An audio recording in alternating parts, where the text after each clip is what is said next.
He hit her in the mess hall, then froze when her Navy SEAL badge fell out. The sound wasn't loud. That's what made everyone remember it. Not the slap, not the sharp intake of breath from the woman standing in line. It was the tray, metal on tile, skidding just a few inches before stopping at the edge of the mess hall aisle.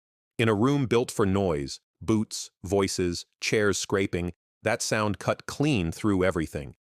At Naval Base Coronado, the lunch rush moved like a controlled current. Sailors in blue and khaki, Marines passing through, a few civilian contractors hugging the walls. No one looked anyone in the eye for long. Everyone had somewhere to be until he hit her. Not a punch, not a dramatic swing. Just a fast, ugly backhand meant to humiliate, the kind of strike that says, "You don't matter." For half a second, no one moved. Then the woman bent down, and everything changed. Her name was Chief Petty Officer Lena Morales. But no one in that mess hall knew that yet. She wore utilities like everyone else. Nothing special, nothing polished. Her hair was regulation tight, tucked under a cover she'd already removed for chow. No jewelry, no makeup, no rank visible from the angle most people saw her. She looked like background, which was exactly how she liked it.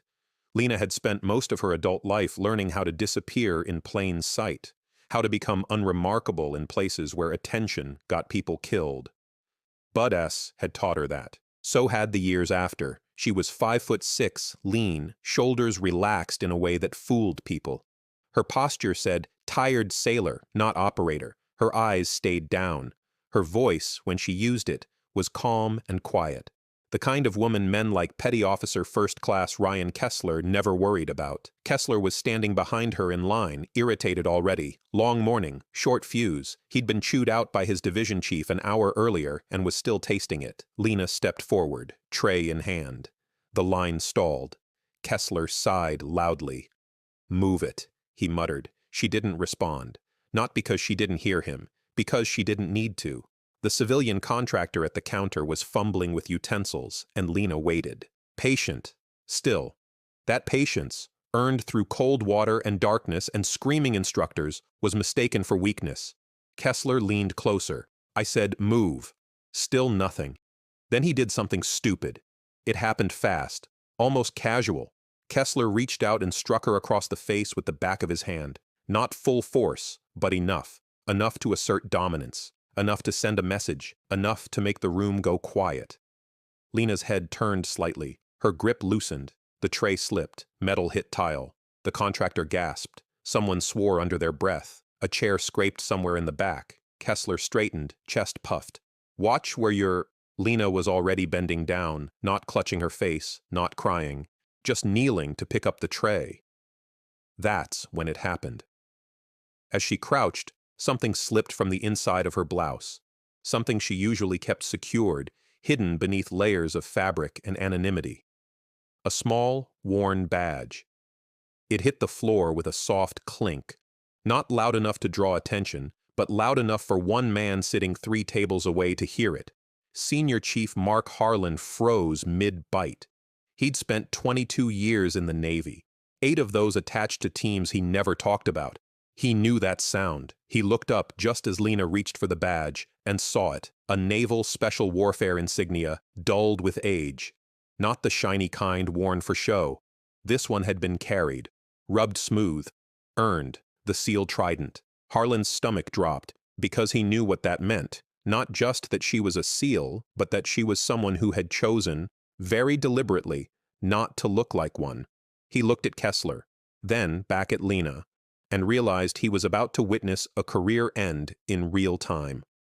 Lena picked up the badge and held it for a moment. Her hand was steady. She didn't rush to put it away. She stood slowly, the movement controlled, deliberate. Her face was calm. No anger, no fear, just clarity. She slid the badge back inside her blouse and tucked it securely. Then she turned. Kessler was smirking. "Problem?" he asked. Lena looked at him for the first time. Really looked. Her eyes were dark and focused, the kind that measured distance and threat without conscious thought, the kind that had seen men panic in water at 3 in the morning, the kind that had learned when not to strike. "No," she said quietly. Her voice didn't rise. It didn't need to. Kessler laughed. "Good. Then maybe you'll learn to Petty Officer Kessler, Senior Chief Harlan said, standing now. His chair scraped loud against the floor. Every head turned. Kessler stiffened. Senior Chief? At ease, Harlan said. But his eyes never left Lena. Chief Morales, he added. The mess hall stopped breathing. Kessler's smile vanished. What? He said. Lena didn't correct him. She didn't have to. Harlan stepped closer, his voice low but carrying. Did you just strike a chief petty officer? Kessler's mouth opened, closed. He looked around, searching for support, confusion creeping in. I didn't. She didn't have. Harlan nodded once. She didn't need to.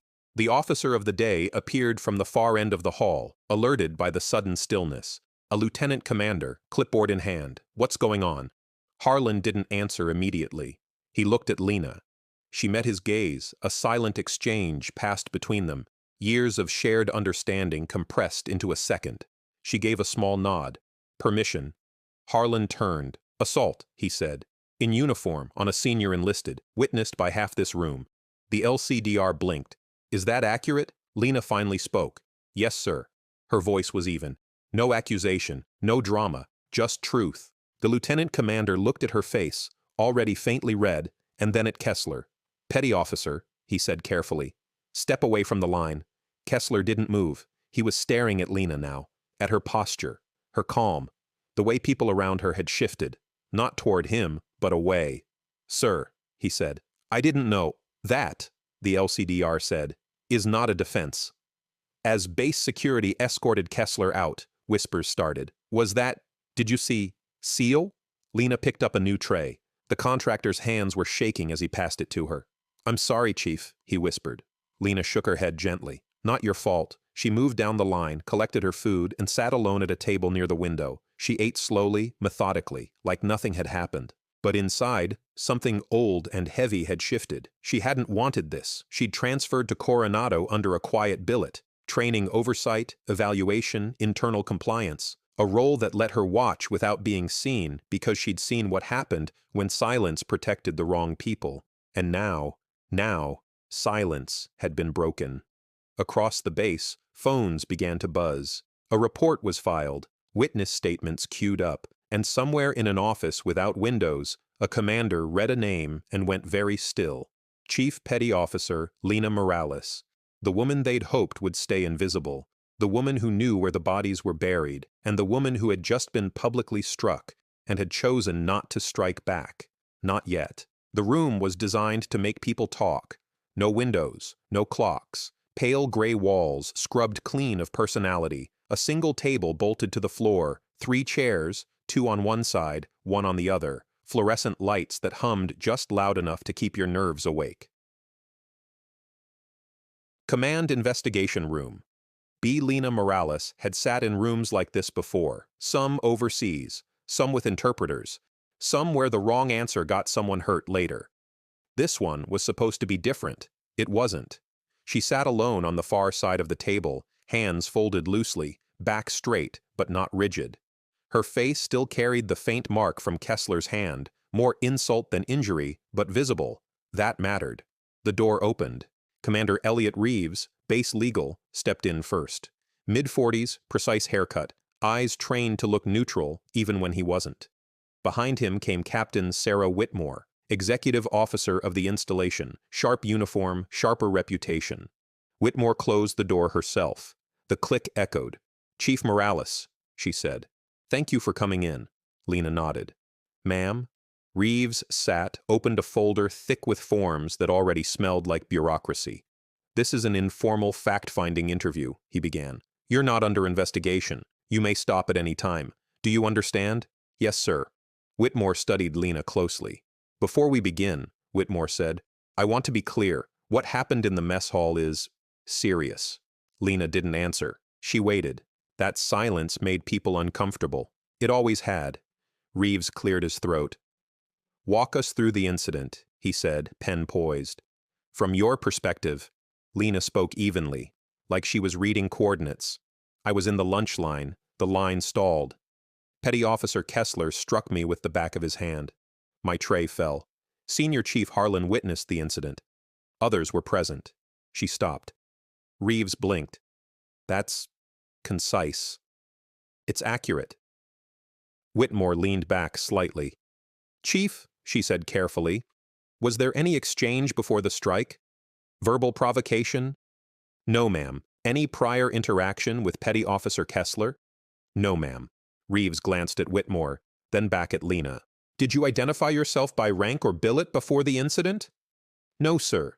Whitmore tapped her pen against the table once. "And why not?" The question hung there. Lena met her eyes. "Because I shouldn't have to," she said. "No one should."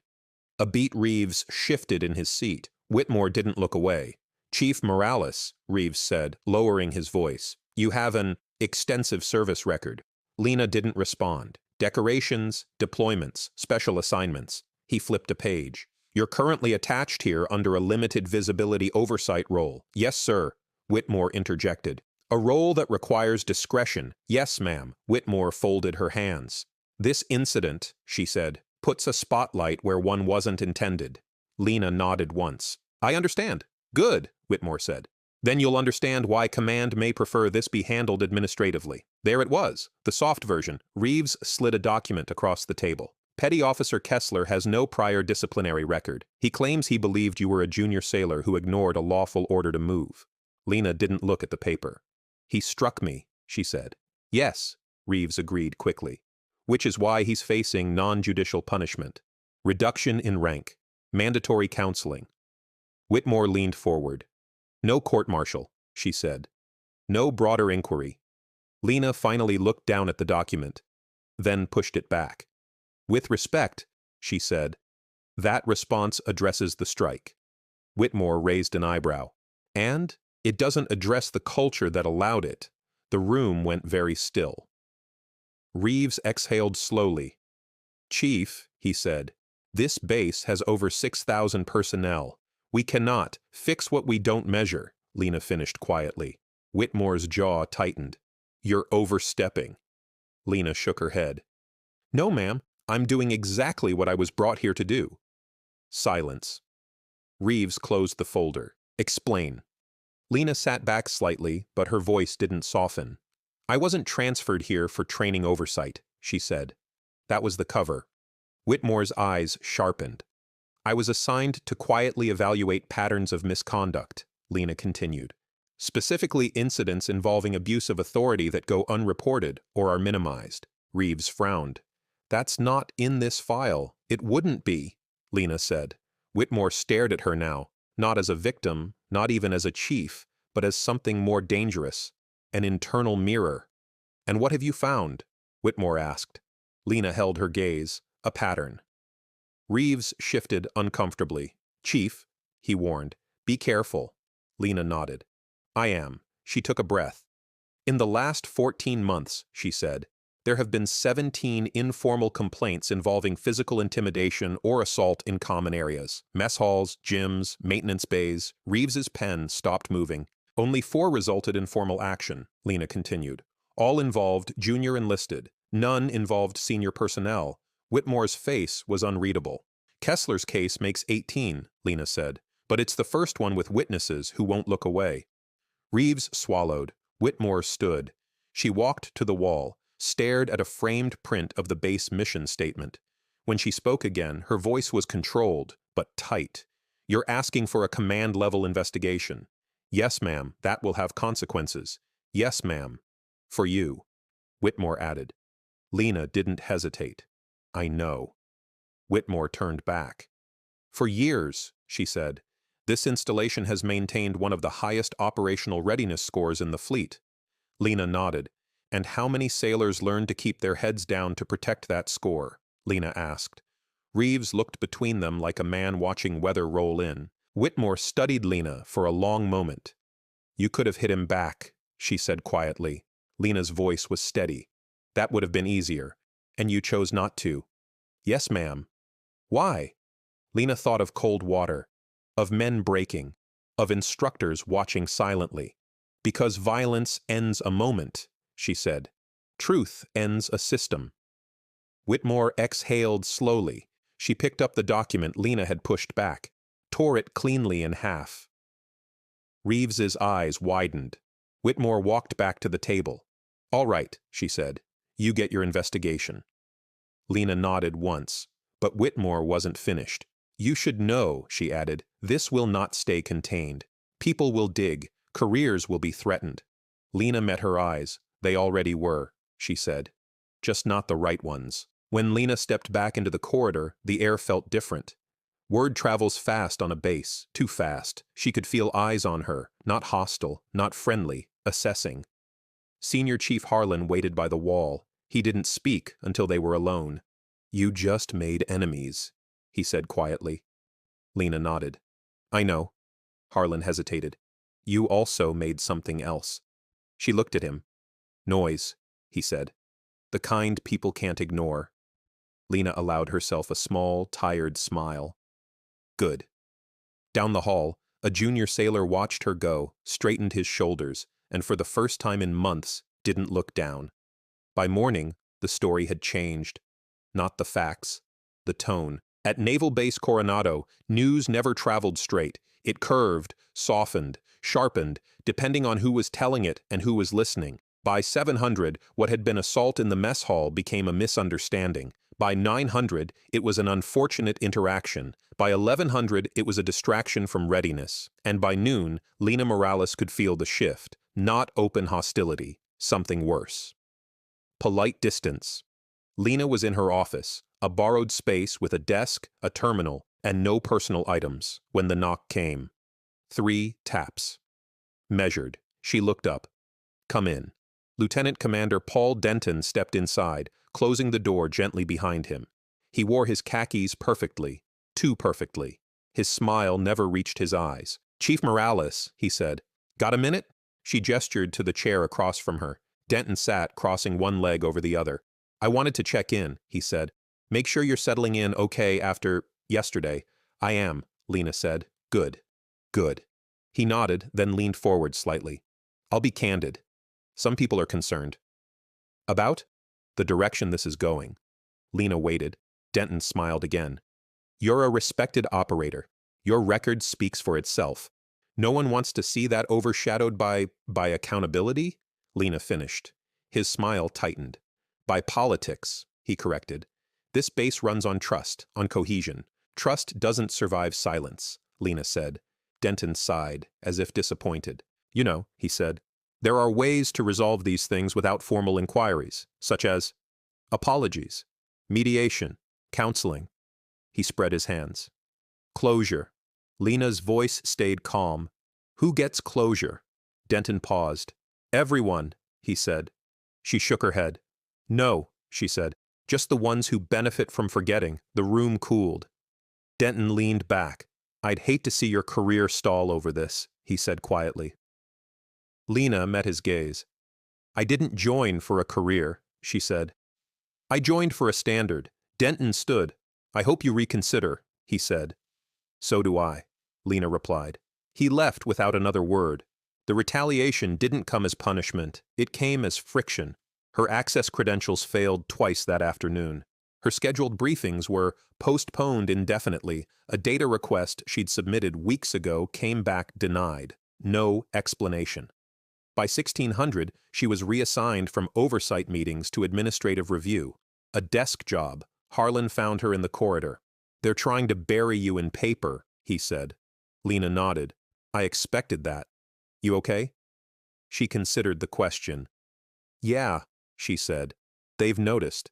That night, she stayed late. Not because she had to, because she knew what happened next when systems felt threatened. They erased trails. At 21:30, the base was quiet. Too quiet. Lena sat alone at her terminal, scrolling through archived incident logs she'd cached months earlier, off-base backups, redundant paths. Smart systems assumed no one would bother with old data. She did. Case numbers blurred together. Names, dates, patterns. Then, a gap. She frowned. One of the cases she remembered clearly, a junior petty officer hospitalized after a gym accident, was gone. Not redacted. Gone. She checked another. Missing. Her pulse stayed steady. She opened a secure folder, cross-referenced timestamps. Someone had initiated a purge, recent. Targeted. Too late, she murmured. She pulled a flash drive from her pocket. Plugged it in. Copied everything. Behind her, the hallway light flickered. She froze, not from fear, but calculation. Footsteps approached. She ejected the drive, slid it into her boot, and shut down the terminal. The door opened. Denton stood there again. No smile this time. Working late, he said. So are you, Lena replied. He stepped inside, closed the door. I warned you, he said quietly. Lena crossed her arms. You're deleting records, she said. That's obstruction. Denton laughed softly. You don't have proof, she tilted her head. I do, she said. Something flickered across his face. Then he leaned in. You think command will side with you? He asked. You think they'll burn this place down for one chief? Lena didn't raise her voice. I don't need command, she said. I need daylight. Denton straightened. You're making this personal. No, she said. You are! He stared at her for a long moment, then he smiled again. The wrong kind. You should be careful walking alone at night, he said. He left. The door clicked shut. Lena exhaled slowly. That was the first real threat, and it told her everything. Lena didn't report the encounter. Not yet. Instead, she stepped outside. The ocean air was cool, carrying salt and diesel. The base lights cast long shadows across the pavement. She walked toward the edge of the installation, where the noise dropped away, pulled out her phone, scrolled to a contact she hadn't used in years. She stared at the name. Memories surfaced. Night dives. Whispered jokes through regulators. Trust forged where rank didn't matter. She locked the phone. Put it away. Not yet. If she pulled that thread, this stopped being an internal problem. It became something else. And she needed proof first. From a second-floor office, Denton watched her cross the lot. Sir, a junior officer said nervously, what if she already has copies? Denton didn't look away.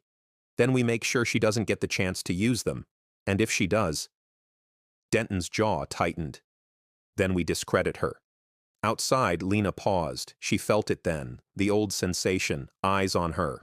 Not predators, observers. She adjusted her stride, calm, unhurried. Inside her boot, the flash drive pressed against her ankle like a heartbeat. Back in her quarters, Lena locked the door and sat on the edge of the bed. For the first time since the mess hall, her hands trembled. Not fear, anger, controlled, focused.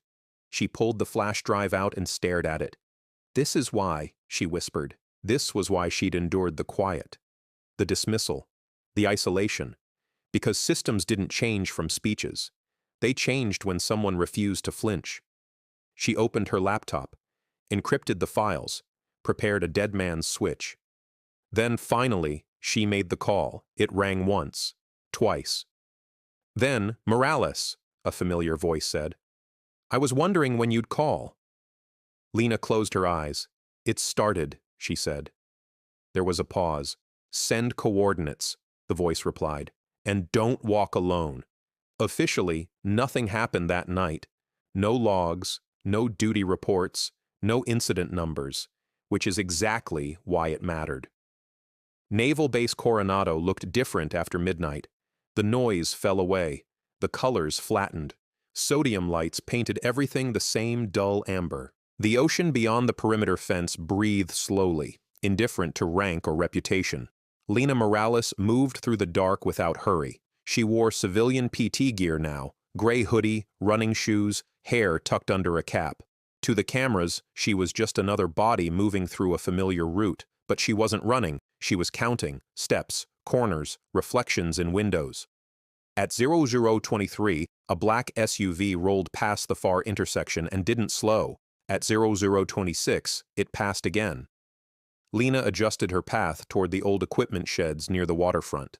Structures left over from another decade, still on the maps, but rarely used. She slipped inside Shed 4 and waited. The door creaked open behind her 30 seconds later. Still got bad habits, a voice said softly. She turned. Master Chief Marcus Keller stood there, older now, broader, the same steady eyes. No uniform, no insignia, just presence. You came, Lena said. Keller shrugged. You don't make calls unless it's real. She handed him the flash drive. He didn't plug it in, didn't need to. Tell me, he said, So she did. Keller listened without interrupting. The mess hall, the investigation, the missing files, Denton. When she finished, he exhaled slowly. They're not just protecting one man, he said. No, Lena agreed. They're protecting a pipeline. Keller nodded. Promotions, he said. Quiet favors. Problems buried before they reach flag level. And anyone who doesn't play along, Lena asked. Gets isolated, Keller said. Or reassigned. Or labeled difficult. Lena looked out through the cracked window at the dark water. They underestimated how tired I am of that word, she said. Keller allowed himself a small smile. Good, he said. Because this doesn't end clean. They weren't alone for long. At 0105, another figure entered the shed, Senior Chief Harlan. He closed the door behind him and looked at Keller, surprise flashing across his face. Well, he said, that explains the confidence. Keller nodded once. Evening. Harlan turned to Lena. You weren't kidding, he said. They're scrubbing everything. 2 junior sailors came to me tonight, quietly. Lena's eyes sharpened. About what? Hands. Threats. Accidents. Harlan's jaw tightened. They thought no one would listen. Keller folded his arms. How many? He asked. Enough, Harlan said. And more will talk if they know it's safe. Lena felt something shift. Not relief, but gravity. This was bigger now, not just her. Keller pulled out a small tablet and powered it on. No networks, he said. Air-gapped. He inserted the flash drive. As files populated the screen, his expression darkened. This is solid, he said. Time-stamped, corroborated, but not enough on its own, Lena said. They'll say it's incomplete. Context missing. Keller nodded. Which is why we don't start at base command, Harlan frowned. Then where? Keller looked up. Naval Criminal Investigative Service, he said. And not local. Silence. Lena understood immediately. That burns bridges, she said. Yes, Keller replied. It also lights fires.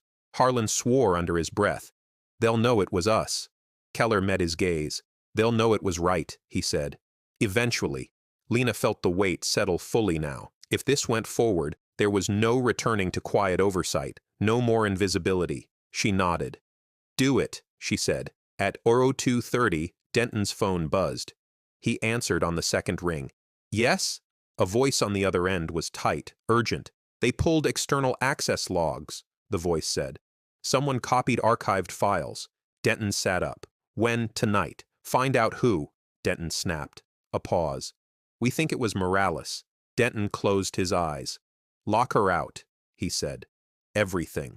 Effective immediately. Sir, and wake Captain Whitmore, Denton added. Tell her we have a containment issue. He hung up. Outside his window, the base slept. But Denton didn't. He knew the clock had started. At Revel, Lena woke to silence. No alerts, no messages, no access. Her ID card failed at the gate. The guard avoided her eyes. Chief, he said quietly, I was told to direct you to admin. She nodded. I understand. As she walked, she noticed things. People standing a little straighter, whispers stopping when she passed. Eyes that held hers just a second longer. Fear, no. Recognition. Inside admin, Denton waited with Captain Whitmore. Whitmore looked tired. Denton looked angry. Chief Morales, Whitmore began. Your system access has been temporarily suspended pending review. For what? Lena asked calmly. Unauthorized data handling, Denton said. Lena nodded. NCIS will be interested to hear that, she said. Whitmore's head snapped up. What did you say? Lena met her eyes. They already are, she said. The room went very quiet. At 9:47, the knock came, not polite, authoritative. 2 agents stepped in, plain clothes, badges visible. Captain Whitmore? One asked. Yes? Naval Criminal Investigative Service, the agent said. We're here regarding allegations of misconduct, evidence tampering, and obstruction of justice. Denton stood abruptly. This is highly irregular, he said. The agent looked at him. So is deleting records, he replied. Whitmore closed her eyes briefly, then opened them. Who initiated this? She asked. The agent glanced at Lena. Chief Petty Officer Morales, he said, and multiple witnesses. Harlan appeared in the doorway behind them. So did two junior sailors Lena recognized only by face, not name. They stood straighter than she'd ever seen. As Denton was escorted out, his composure finally cracked. "This isn't over," he hissed at Lena. She didn't raise her voice. "No," she said. "It is." Outside, the base buzzed with a different energy now, not panic. Correction. Keller stood across the lot, just visible, giving her a single nod before turning away. The night that didn't exist had done its work, and daylight had arrived whether command liked it or not. The base didn't explode. There were no alarms, no dramatic arrests in front of assembled formations. What happened instead was quieter, and far more permanent. Investigations don't move like movies. They move like pressure, slow, methodical, impossible to ignore once it settles in. For 3 weeks, Naval Base Coronado lived under that pressure. NCIS agents occupied borrowed offices. Interviews stretched late into the night. Old emails resurfaced. Backup servers were pulled. Logs once thought erased reappeared in other systems. Cross-linked, time-stamped, undeniable. Lena Morales returned to a kind of invisibility. But this time, it wasn't by choice. Her access was restricted. Her duties reduced to administrative limbo. She wasn't punished, but she wasn't trusted either. That was the cost of standing in the open. Some nights, alone in her quarters, the doubt crept in. Was it worth it? She thought of the junior sailors who'd come forward, of the way their voices shook at first, and then steadied. Yes, every time. The answer was yes. The findings came down on a Tuesday. No ceremony, just orders. Lieutenant Commander Paul Denton was relieved of duty pending court-martial. Charges included obstruction, conduct unbecoming, and dereliction of duty. 2 senior enlisted were quietly reassigned, pending further review. Petty Officer Kessler was reduced in rank, discharged under other than honorable conditions, and barred from federal service. There were appeals. There always were. None succeeded. The pattern Lena had named was now official language in a sealed report moving up the chain. Systemic misuse of authority enabled by cultural silence. Words that couldn't be unseen once written. Captain Whitmore asked to see Lena one last time before her transfer. Same office, same chairs. Different air. "I won't pretend this was easy," Whitmore said, "or that I handled every part of it well." Lena said nothing, but, Whitmore continued, "You were right about one thing." She met Lena's eyes. "The base didn't need protection from the truth," Whitmore said. "It needed protection by it." She slid a folder across the desk. Inside was a new set of orders. Temporary assignment concluded. Permanent reassignment. On Lena's terms. "You could have stayed quiet," Whitmore said. "Yes, ma'am, you didn't." "No, ma'am," Whitmore nodded once. "That's why this place will be better after you leave." Lena stood. "Then it was worth it," she said. On her last day, Lena went back to the mess hall. Same tiles, same line, same noise, different feeling. People noticed her now, not with fear, not with awe, but with respect. Quiet nods. Space made without being asked. She picked up a tray. Waited. The line stalled briefly. No one rushed her. No one raised a voice. As she moved past the spot where the tray had fallen weeks earlier, she paused for half a second. Not in pain. In recognition. One moment. One choice. One refusal to absorb humiliation quietly. That was all it had taken. Lena didn't stay to see the long-term results, but they came anyway. Reports increased, not just at Coronado, but at neighboring installations. Training on bystander intervention became mandatory. Anonymous reporting systems were overhauled, not because policies suddenly mattered, but because people believed someone would listen. Senior Chief Harlan sent her a message weeks later. "They stand straighter now," it read. "You changed the weather." She smiled at that. On a quiet morning months later, Lena stood on a beach far from base lights and briefing rooms. She held the SEAL badge in her hand, not as a symbol of strength, but of responsibility. She tucked it back where it belonged, close, unseen, earned every day, because the hardest missions were never the loud ones. They were the ones where you stood still and let the truth walk forward first. Courage isn't always the act of striking back. Sometimes it's the discipline to stand, be counted, and refuse to disappear so others don't have to face the dark alone.